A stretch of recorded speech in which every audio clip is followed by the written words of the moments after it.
അസ്സലാമു അലൈക്കും വറഹ്മത്തുള്ളാഹി വബറകാതുഹു. പ്രിയപ്പെട്ടവരെ, RAC CNF എന്താണെന്നാണ് ഈ വീഡിയോയിലൂടെ പറയാൻ പോകുന്നത്. എൻ്റെ യാത്രാനുഭവത്തിലുള്ള കാര്യമാണ് ഞാൻ ഈ വീഡിയോയിലൂടെ പറയുന്നത്. ഞാൻ ടിക്കറ്റ് എടുത്ത സമയത്തുണ്ടായിരുന്നു, ഞാൻ സ്വന്തത്തിൽ ടിക്കറ്റ് എടുക്കലാണ്. ഇപ്പോൾ ഈ ടിക്കറ്റ് എടുത്ത സമയത്ത് ഈ ഇതിൽ കാണുന്നത് പോലെ RAC 1, 2, 3 എന്ന രൂപത്തിലായിരുന്നു വന്നിട്ടുണ്ടായിരുന്നത്.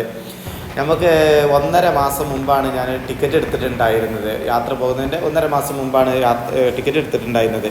എന്നാൽ ടിക്കറ്റ് എടുത്ത സമയത്ത് RAC ആണ് നമുക്ക് കിട്ടിയത് 1, 2, 3. ഒരാഴ്ച കഴിഞ്ഞതിന് ശേഷം നമുക്ക് CNF എന്ന് വന്നു. അപ്പോൾ CNF എന്ന് പറഞ്ഞു കഴിഞ്ഞാൽ എന്താണെന്ന് ഞാൻ പറയാം. അപ്പോൾ ടിക്കറ്റ് കൺഫേം ആയി.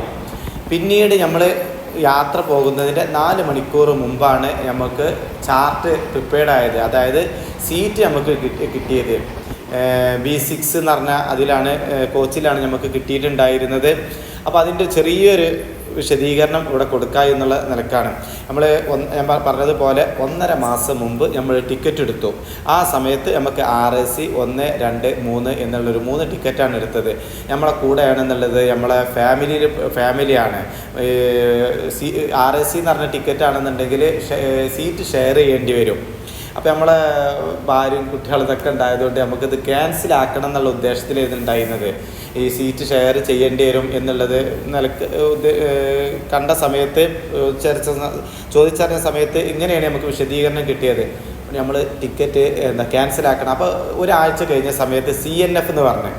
അപ്പോൾ CNF എന്ന് പറഞ്ഞു കഴിഞ്ഞാൽ ടിക്കറ്റ് എന്തായിക്കണ്, കൺഫേം ആയിക്കണ്. ഏതാണ് കോച്ച് എന്നറിയില്ല. അപ്പോൾ നമുക്കൊരു സമാധാനമായി. എന്നാലും നമുക്കൊരു കോച്ച് അല്ല, ഇത് CNF എന്നല്ലോ അതിൻ്റെ. അപ്പോൾ തന്നെ ഓല് പറഞ്ഞിട്ടാ, നമ്മൾ അന്വേഷിച്ച സമയത്ത് അവർ പറഞ്ഞു, ഇതിനോട് നല്ല പരിചയമുള്ള ആൾക്കാരാണ്. അപ്പോൾ അവരോട് ചോദിച്ചു നോക്കുമ്പോൾ ഓല് പറഞ്ഞു എന്നോട്, നിങ്ങൾക്ക് കോച്ച് ഇനി ഏതാണെന്നുള്ളത് ചാർട്ട് പ്രിപ്പയർ ചെയ്യുന്ന സമയത്ത് അറിയാൻ സാധിക്കും, നിങ്ങൾക്ക് നല്ലതുപോലെ യാത്ര ചെയ്യുക എന്ന് പറഞ്ഞു. നമുക്ക് ഉദ്ദേശമായ തന്നെ റാഹത്തായിട്ട് നമുക്ക് യാത്ര ചെയ്യാനും സാധിച്ചു. പിന്നെ മെയിനായിട്ട് നമ്മൾ എന്തെങ്കിലും ബുദ്ധിമുട്ടി എന്തെങ്കിലും ഒരു ആവശ്യത്തിനൊക്കെ എത്തണം എന്നുണ്ടെന്നുണ്ടെങ്കിൽ RACയിൽ പോവുക. ആ സൈഡിലുള്ളതായിരിക്കും, ബർത്തിൻ്റെ അടി ആ ഭാഗത്തായിരിക്കും കിട്ടുക. ആ സൈഡിലുള്ള അത് 2 ആൾ ഷെയർ ചെയ്തിങ്ങാണ്ട് ഇക്കാരം നമുക്ക് യാത്ര ചെയ്യേണ്ടി വരിക എന്ന് മാത്രം. പിന്നെ നമുക്കിനി അഥവാ ഈ RACയിൽ ഇങ്ങനെ ബുദ്ധിമുട്ടി യാത്ര ചെയ്യണ്ട എന്നുണ്ടെങ്കിൽ അത് ക്യാൻസലാക്കുന്ന സമയത്ത് ക്യാൻസലാക്കുന്നത് യാത്ര ചെയ്യുന്നതിൻ്റെ 30 മിനിറ്റ് മുമ്പായിരിക്കണം ക്യാൻസലാക്കേണ്ടത്.